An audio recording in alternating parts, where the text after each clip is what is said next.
আশা করি আল্লাহর অশেষ রহমতে আপনারা অনেক ভালো আছেন। আজকের ঘটনাটি প্রত্যেক মুসলিম মা বোনদের জন্য খুবই গুরুত্বপূর্ণ, তাই আপনাদের কাছে অনুরোধ ভিডিওটি না টেনে সম্পূর্ণ দেখবেন ইনশাআল্লাহ। হিজরি নবম সনের ঘটনা। একজন মহিলা হযরত মুহাম্মদ সাল্লাল্লাহু আলাইহি সাল্লামের কাছে এসে বললেন, হুজুর আমাকে শাস্তি দিন। নবীজি তাকে জিজ্ঞেস করলেন, তুমি কি এমন অপরাধ করেছো যার জন্য তোমাকে শাস্তি দিতে হবে?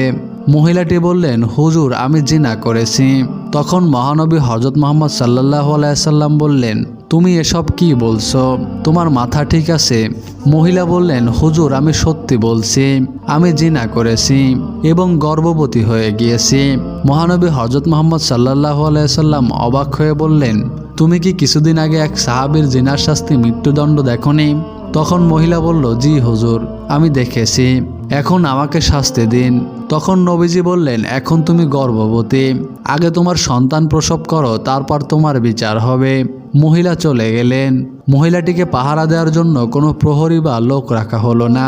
সন্তান প্রসব করার পর মহিলাটি আবার মহানবী হযরত মুহাম্মদ সাল্লাল্লাহু আলাইহি সাল্লামের কাছে এসে বললেন, হুজুর আমি সন্তান প্রসব করেছি, এবার আমাকে শাস্তি দিন। তখন নবীজি বললেন, তোমার সন্তান এখনো ছোট, সে যতদিন দুধ পান করবে এতদিন তুমি মুক্ত। মহিলাটি আবারও চলে গেলেন। এবারও কোনো প্রহরী রাখা হলো না তার জন্য। শিশুটি যখন দুধ পান করা বন্ধ করলেন তখন মহিলাটি আবার আসলেন এবং বললেন, হুজুর এবার আমাকে শাস্তি দিন। তখন নবীজি তার শাস্তির ঘোষণা করলেন। শাস্তিস্বরূপ মহিলাটিকে বালিতে অর্ধেক পুঁতে বাকি অর্ধেকে পাথর মেরে মৃত্যু নিশ্চিত করা হলো। জিনাকারীর জন্য এটিই হলো আল্লাহর প্রদত্ত শাস্তি। অথচ বর্তমান পৃথিবীতে কোনো শাস্তি ছাড়াই ওপেনে জিনা করা হচ্ছে।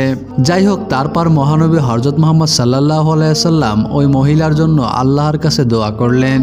এমন সময় ওমর রাদিয়াল্লাহু তাআলা আনহু বললেন, ইয়া রাসূলুল্লাহ আপনি একজন জিনাকারীর জন্য দোয়া করছেন কেন? তখন নবীজি বললেন, সে যে তওবা করেছে তা 70 জন মক্কাবাসীকে যদি ভাগ করে দেওয়া হয় তাহলে 70 জনের জান্নাত পাওয়ার জন্য ওই তওবাই যথেষ্ট।